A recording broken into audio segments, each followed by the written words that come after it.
જે વ્યક્તિ મૃત્યુ પામેલા માતા પિતાની તસવીર કે ફોટો ઘરમાં રાખે છે અને તેની સામે દીવાબત્તી કરે છે, તેમની સાથે શું થાય છે? નમસ્કાર મિત્રો, સર્વેને મારા જય શ્રી કૃષ્ણ. અંકિતા વોઇસ દુબઈ ચેનલમાં આપ સૌનું સ્વાગત છે. મિત્રો, ભગવાન શ્રી રામ કહે છે કે માતા પિતા આપણા પ્રથમ દેવતા છે. તેમનો પ્રેમ, ત્યાગ અને તેમના આશીર્વાદ આપણા જીવનની સૌથી મોટી મૂડી એટલે કે સંપત્તિ છે. પરંતુ જ્યારે તેઓ આ સંસારમાંથી વિદાય લે છે તો લોકો તેમની સ્મૃતિમાં તેમના ચિત્રો તેમના ઘરમાં લગાવે છે. હવે પ્રશ્ન એ ઉઠે છે કે શું મૃત્યુ પામેલ માતા પિતાની તસવીર ઘરમાં લગાવવી જોઈએ કે નહીં? શું તેનો કોઈ આધ્યાત્મિક પ્રભાવ હોય છે? તો આજની આ કથામાં ભગવાન શ્રી રામ સ્વયં એક ભક્તને આ રહસ્યથી પરિચિત કરાવે છે. મિત્રો, જો તમે હજુ સુધી વિડીયોને લાઈક નથી કર્યો તો કરી લેજો અને પહેલી જ વખત ચેનલને જોઈ રહ્યા હોય તો ચેનલને સબસ્ક્રાઇબ જરૂરથી કરી લેજો. કોમેન્ટમાં જય શ્રી કૃષ્ણ અવશ્ય લખજો. ધન્યવાદ. પ્રાચીન સમયની વાત છે. એક દિવસ નારદજી પૃથ્વી પર ભ્રમણ કરવા નીકળ્યા હતા. ત્યારે તેમણે જોયું કે અમુક લોકો કોઈ મૃત વ્યક્તિની ચિતા પાસે ઊભા રહીને રડી રહ્યા હતા અને મનમાં દુઃખી થઈ રહ્યા હતા. થોડા દિવસો બાદ મૃત વ્યક્તિના પરિવારજનોએ તેમનું ચિત્ર ઘરમાં લગાવ્યું અને તેમની સમક્ષ બેસીને પૂજા અને સ્મરણ કરવા લાગ્યા. આ દ્રશ્ય જોઈને દેવર્ષિ નારદ સ્તબ્ધ થઈ ગયા અને વિચારવા લાગ્યા કે જે વ્યક્તિનું મૃત્યુ થઈ ગયું છે તેના પરિવારજન તેના ચિત્રને ઘરમાં કેમ લગાવી રહ્યા છે? તે વ્યક્તિ હવે આ સંસારથી મુક્ત થઈ ગયો છે, પછી તેનું ચિત્ર ઘરમાં રાખવાનો શું ફાયદો? આવું કરવાથી મૃત વ્યક્તિની કૃપા પ્રાપ્ત થાય છે અથવા તો કંઈક બીજું? દેવર્ષિ નારદ આ દ્રશ્ય જોઈને કંઈ સમજી શક્યા નહીં. તેઓ આ પ્રશ્નનો ઉત્તર મેળવવા માટે ભગવાન શ્રીહરિ વિષ્ણુજી પાસે વૈકુંઠ તરફ પ્રસ્થાન કરવા લાગ્યા. જ્યાં પહોંચીને ભગવાન શ્રીહરિ વિષ્ણુજીને પ્રણામ કર્યા. ભગવાન વિષ્ણુ દેવર્ષિ નારદને જોઈને સમજી ગયા કે આજે તેઓ કંઈક સંદેશ લઈને પધાર્યા છે. ત્યારે ભગવાન બોલ્યા, હે બ્રહ્માનંદન, તમારું વૈકુંઠ લોકમાં સ્વાગત છે. આજે કયા ઉદ્દેશ્યથી તમે અહીં પધાર્યા છો? કઈ ચિંતા તમને વ્યથિત કરી રહી છે? નિશ્ચિત તમે આજે કોઈ શંકાના સમાધાન માટે અહીં આવ્યા છો. ભગવાન વિષ્ણુની વાણી સાંભળીને દેવર્ષિ નારદ કહે છે, હે પ્રભુ, આજે હું તમારી પાસે એ જાણવા આવ્યો છું કે પૃથ્વી પર જ્યારે કોઈ વ્યક્તિનું મૃત્યુ થાય છે તો તેના પરિવારજનો તેમના ફોટા ઘરમાં કેમ લગાવે છે? શું આવું કરવું યોગ્ય છે? આવું કરવાથી પરિવારજનોને શું લાભ થાય છે? શું મૃત વ્યક્તિના આશીર્વાદ તેમના ઉપર બનેલા રહે છે? નારદજીની વાત સાંભળીને ભગવાન શ્રી હરિ વિષ્ણુ બોલ્યા, હે દેવર્ષિ, આજે તમે એક અત્યંત મહત્વપૂર્ણ પ્રશ્ન પૂછ્યો છે. તમારા આ પ્રશ્નના ઉત્તરમાં સમસ્ત માનવ જાતિનું કલ્યાણ છુપાયેલું છે. હે નારદજી, હું તમને આ પ્રશ્નનો ઉત્તર એક અલૌકિક કથાના માધ્યમથી આપું છું. તમે આ કથાને અંત સુધી અવશ્ય સાંભળજો, કારણ કે જે કોઈ વ્યક્તિ આ કથાને સંપૂર્ણ રૂપથી શ્રવણ કરે છે તેના ઉપર સદાય મારી કૃપા બની રહે છે. દેવર્ષિ નારદ બોલ્યા, હે પ્રભુ, હું તમને વચન આપું છું કે જ્યાં સુધી તમે આ કથા સંભળાવશો હું તેને પૂરી શ્રદ્ધા અને ધ્યાનથી સાંભળીશ.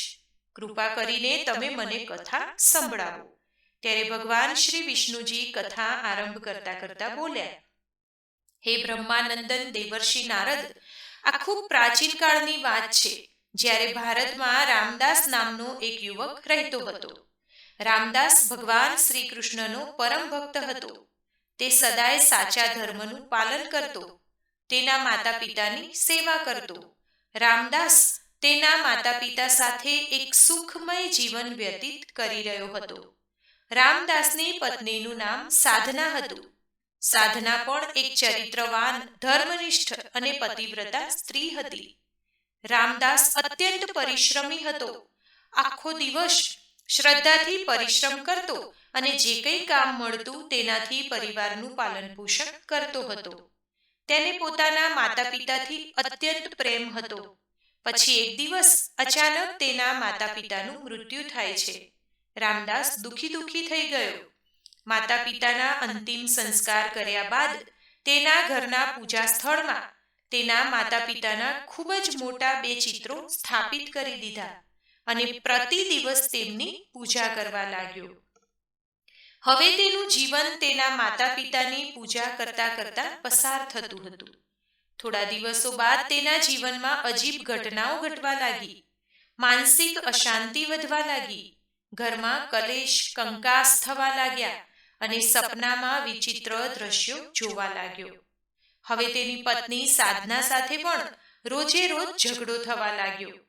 રામદાસનું મન પૂરી રીતે અશાંત બની ગયું હતું. એક દિવસ તે ગંગાના તટ પર બેસીને રડવા લાગ્યો. તે ગંગા નદીના કિનારે શ્રી કૃષ્ણનું એક મંદિર હતું. રામદાસ શ્રદ્ધા સાથે તે મંદિરમાં જઈને ભગવાન શ્રી કૃષ્ણ સામે બેસીને પ્રાર્થના કરતો અને કહેવા લાગ્યો કે હે ભગવાન, હે મુરલીધર, મને રસ્તો બતાવો. હું મારા માતા પિતાની પૂજા કરીને તેમને શ્રદ્ધાંજલિ અર્પિત કરી રહ્યો છું, તો પણ મારા જીવનમાં આટલી અશાંતિ કેમ છે? તે સાચા હૃદયથી ભગવાનને પ્રાર્થના કરી રહ્યો હતો ત્યારે અચાનક એક દિવ્ય પ્રકાશ પ્રગટ થયો. ચારે બાજુ સુગંધ ફેલાઈ ગઈ અને ભગવાન શ્રી કૃષ્ણ પ્રગટ થયા. તેમની આંખોમાં કરુણા અને સ્વર અત્યંત શાંત થયા. શ્રી કૃષ્ણને સામે જોઈને રામદાસ સ્તબ્ધ રહી ગયો. તેને વિશ્વાસ નહોતો થઈ રહ્યો કે સ્વયં ભગવાન શ્રી કૃષ્ણ તેને દર્શન આપી રહ્યા છે. પછી તે બોલ્યો, હે પ્રભુ, આજે તમારા દર્શન પામીને મારું જીવન સફળ થઈ ગયું.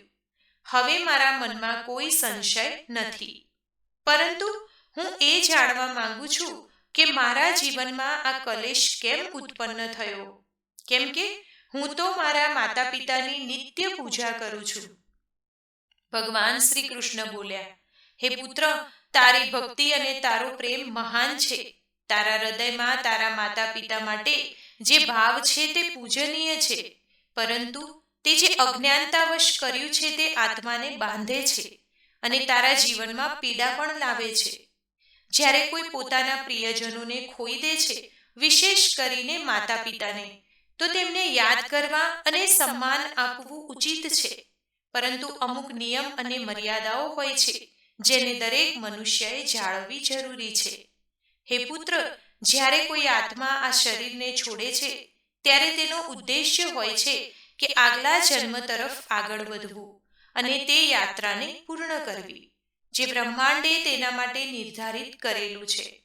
પરંતુ જ્યારે આપણે તે આત્માના ચિત્રને પૂજા સ્થાનમાં રાખીને પ્રતિ દિવસ દીવો પ્રગટાવીએ છીએ, ફૂલ અર્પિત કરીએ છીએ, તો આ પ્રેમ એક બંધન બની જાય છે જે આત્માને આગળ વધવા દેતું નથી. આત્મા આગળ વધવા માંગે છે, પરંતુ આપણા પ્રેમના કારણે તે ભાવનામાં અટકાયેલી રહી જાય છે. ભક્તિ કરવી ખોટું નથી, પણ તેમને પ્રેમથી મુક્ત કરી દેવા અને બાંધવા નહીં. પ્રાર્થના કરવી, પરંતુ પકડવી નહીં. કારણ કે સાચો પ્રેમ એ જ છે જે આત્માની મુક્તિ ઈચ્છે છે, ના કે તેને પોતાના મોહમાં ફસાવી રાખે. ભગવાન શ્રી કૃષ્ણએ શાંત સ્વરમાં કહ્યું, હે પુત્ર, આ જાણવું દરેક મનુષ્ય માટે આવશ્યક છે. જે સ્થાન પર ભગવાનની ઉર્જા હોય છે, જ્યાં મંત્રોની ધ્વનિ ગુંજતી હોય, જ્યાં દીવાની જ્યોત આત્માને પરમાત્માથી જોડતી હોય, ત્યાં મૃત વ્યક્તિઓના ચિત્ર લગાવવા જોઈએ નહીં. કારણ કે તે સ્થાન આત્માની મુક્તિનું કેન્દ્ર હોય છે.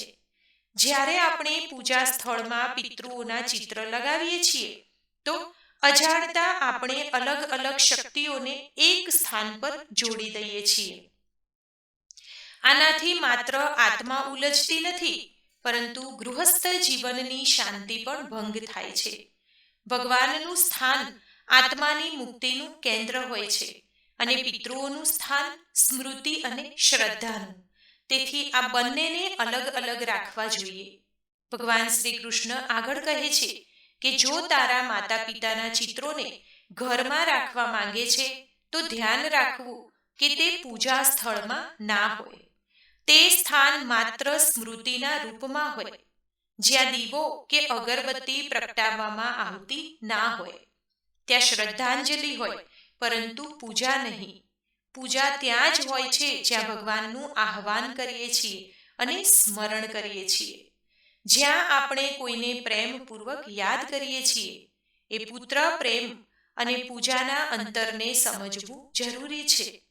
જે આત્મા જઈ ચૂકી છે તેનું સન્માન કરવું, પરંતુ ઈશ્વરની પૂજા અને આત્માને સ્મૃતિનો માર્ગ એક જેવો જ ન બનાવવો, આ જ સાચો ધર્મ છે. જે સંતાપ તારા મનમાં છે તે સ્વાભાવિક છે. માતા પિતાના નિધનમાં દરેક સંતાન તેમના માટે કંઈક કરવા માંગે છે. પિતૃઓની શાંતિ માટે શ્રાદ્ધ અને તર્પણ સર્વોત્તમ ઉપાય છે. આ વૈદિક કર્મોના માધ્યમથી તમે ના માત્ર તેમને સન્માન આપો છો, પરંતુ તેમની આગળની યાત્રા માટે આધ્યાત્મિક શક્તિ પણ પ્રદાન કરો છો. અને આ જ સાચી સેવા છે. જે ચાલ્યું ગયું છે તેને મોહમાં ન બાંધવું, પ્રેમથી મુક્ત કરી દેવા એ પુત્રનો ધર્મ છે. આ સંસાર માયા છે. આત્મા આવે છે, અનુભવ કરે છે અને પછી ચાલી જાય છે. પરંતુ જ્યારે તમે મોહમાં ડૂબી જાઓ છો, ત્યારે તમે ન માત્ર પોતાના હૃદયને બાંધો છો, પરંતુ તે આત્માની ગતિને પણ રોકી દો છો. મોહ આત્માને રોકે છે, પ્રેમ તેને મુક્ત કરે છે. જે કંઈ પણ પુણ્ય કાર્ય કરો, તમે તેના નામ પર કરો, જેમ કે ગરીબોની સેવા કરવી, ભૂખ્યાને ભોજન કરાવવું, વૃક્ષારોપણ કરવું. આ જ કર્મો તમારા જીવનમાં તમારા માતા પિતાના આશીર્વાદના રૂપમાં પાછા આવે છે. પ્રેમને કર્મમાં બદલો. આ જ સાચી શ્રદ્ધાંજલિ કહેવાય છે. ભગવાન શ્રી કૃષ્ણએ આશીર્વાદ આપતા કહ્યું, હે પુત્ર, તારા માતા પિતાએ તને ખૂબ જ પ્રેમ આપ્યો. તેમણે પોતાનું સંપૂર્ણ જીવન તારા માટે અર્પિત કર્યું. હવે સમય આવી ગયો છે કે તું તારા પ્રેમમાં તેને બાંધવાનું સાધન નહીં, પરંતુ તેમને મુક્ત કરવાનું માધ્યમ બન. જો તું તારા ઘરમાં સુખ અને શાંતિ ઈચ્છે છે, તો પહેલા તે આત્માઓને શાંતિ આપ કે જે હવે આ લોકમાં નથી રહ્યા. આસ્થા આવશ્યક છે, પરંતુ સંયમની સાથે. જ્ઞાનથી જીવનને સજાગ બનાવો. ત્યારબાદ દેવર્ષિ નારદે ભગવાન શ્રીહરિ વિષ્ણુને પૂછ્યું કે પ્રભુ, હવે હું જાણી ગયો છું કે મૃત વ્યક્તિઓની તસવીર રાખવાનું રહસ્ય શું છે. પરંતુ હું એ પણ જાણવા માંગુ છું કે શું મનુષ્યના મૃત્યુ બાદ તેનો પુનર્જન્મ થાય છે? મૃત વ્યક્તિની આત્મા ફરી મનુષ્યના રૂપમાં જન્મ લે છે અથવા અન્ય કોઈ યોનિમાં જાય છે? ત્યારે ભગવાન શ્રી હરિ વિષ્ણુજી બોલ્યા, હે દેવર્ષિ નારદ, જ્યારે આત્મા મૃત્યુ થયા બાદ નવા શરીરમાં પ્રવેશ કરે છે, ત્યારે તેને પુનર્જન્મ કહેવામાં આવે છે. આ પુનર્જન્મ ક્યારે અને કેવી રીતે થશે એ અનેક વાતો પર નિર્ભર કરે છે. પુનર્જન્મ માટે 3 મુખ્ય કારણ હોય છે. 1. સંચિત કર્મ, પાછલા તમામ જન્મોના કર્મોના ભંડાર. 2. પ્રારબ્ધ કર્મ, વર્તમાન જન્મમાં જે સુખ દુઃખ મળ્યા છે તે પૂર્વ જન્મોના કર્મોથી નિર્ધારિત થાય છે. 3. પુણ્ય કર્મ, જે આ જન્મમાં કરવામાં આવ્યા છે તે ભવિષ્યના જન્મને પ્રભાવિત કરે છે. જ્યારે મનુષ્ય મરે છે તો તેની આત્મા તરત જ પુનર્જન્મ લેતી નથી. આત્મા 3 ચરણોમાંથી પસાર થાય છે. 1. પ્રેત યોનિ, જ્યાં આત્મા અમુક સમય સુધી શરીરના અભાવને સમજી શકતી નથી. 2. યમલોક યાત્રા, યમદૂત આત્માને યમરાજ પાસે લઈ જાય છે. ચિત્રગુપ્ત આત્માના કર્મોના લેખાજોખા પ્રસ્તુત કરે છે. 3. જો પુણ્ય વધારે હોય તો સ્વર્ગ મળે છે, પાપ વધારે હોય તો નર્ક મળે છે, અને જો પુણ્ય અને પાપ સમાન હોય તો માનવ જન્મ ફરીથી મળે છે. ગરુડ પુરાણ અનુસાર આત્માને પુનર્જન્મ માટે 84 લાખ યોનિઓમાંથી પસાર થવું પડે છે. પશુ, પક્ષી, કીટ, જલચર, મનુષ્ય આદિ. જેમણે હિંસા અને અધર્મ કર્યો હોય તેમને નિમ્ન યોનિમાં જન્મ મળે છે. જેમણે સેવા, ભક્તિ અને ધર્મનું પાલન કર્યું હોય તેઓ દિવ્ય યોનિ અથવા ફરીથી મનુષ્યના રૂપમાં જન્મ મેળવે છે. જીવન આત્માની યાત્રા છે. આ યાત્રા ત્યાં સુધી ચાલે છે જ્યાં સુધી આત્મા પરમાત્મામાં લીન થઈને મોક્ષ પ્રાપ્ત ન કરી લે. પુનર્જન્મ માત્ર શરીર બદલવું નહીં, પરંતુ આત્માની સનાતન યાત્રાના દર્શન છે. જો કોઈ વ્યક્તિ વધારે પાપ કરે છે તો તે આગલા જન્મમાં પશુની યોનિમાં જન્મ મેળવે છે.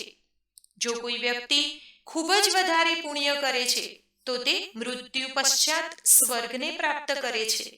અને જો કોઈ વ્યક્તિ તેનાથી વિપરીત આચરણ કરે છે, ઘોર પાપ કરે છે, તો તેને નરકમાં અનેક વર્ષો સુધી કઠોર દંડ અપનાવવામાં આવે છે તથા નરકની ભયંકર યાતનાઓ સહન કરવી પડે છે. પછી આગળ ભગવાન શ્રી હરિ વિષ્ણુજી કહે છે કે હે દેવર્ષિ નારદ, બીજું કારણ છે મૃત્યુના સમયે વ્યક્તિની માનસિક અવસ્થા. આ વિષયમાં 3 લોકોના સ્વામી ભગવાન શિવજી કહે છે કે મૃત્યુ સમયે જે ભાવમાં વ્યક્તિ હોય છે તે જ ભાવ તેના આગલા જન્મને નિર્ધારિત કરે છે. જો કોઈ વ્યક્તિ મૃત્યુના સમયે ભગવાનનું સ્મરણ કરતો હોય અને પોતાના પ્રાણ છોડી દે તો તે મોક્ષને પ્રાપ્ત કરે છે. પરંતુ જો કોઈ વ્યક્તિ સાંસારિક ઈચ્છાઓ, ક્રોધ, મોહ અથવા કામમાં ડૂબેલો શરીર ત્યાગ કરે તો તેને તેના ભાવ અનુસાર પુનર્જન્મ પ્રાપ્ત થાય છે. પછી ભગવાન શ્રી વિષ્ણુ આગળ દેવર્ષિ નારદને કહે છે, હે દેવર્ષિ નારદ, હવે મને આશા છે કે તમને તમારા તમામ પ્રશ્નોના ઉત્તર મળી ગયા હશે. નારદજી ભગવાન વિષ્ણુજીને કહેવા લાગ્યા, પ્રભુ, તમારા મુખેથી આ ઉત્તર મેળવીને હું કૃતાર્થ થઈ ગયો. હવે હું આ દિવ્ય જ્ઞાનને 3 લોકોમાં પ્રચાર કરીશ. પછી દેવર્ષિ નારદજીએ ભગવાન શ્રી હરિ વિષ્ણુજીને ફરીથી પ્રણામ કર્યા અને ત્યાંથી ભ્રમણ માટે નીકળી પડ્યા.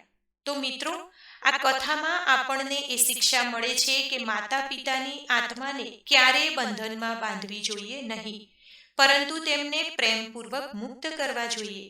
પૂજા સ્થળમાં માત્ર ભગવાનનું જ ચિત્ર હોવું જોઈએ.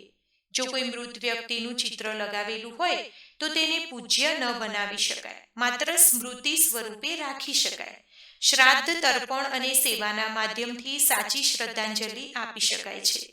મૃત આત્માઓને મોહ નહીં, સમર્પણ અને પ્રેમથી વિદાય કરવા એ જ આપણું સાચું કર્તવ્ય છે અને આ જ પુત્રનો સાચો ધર્મ છે.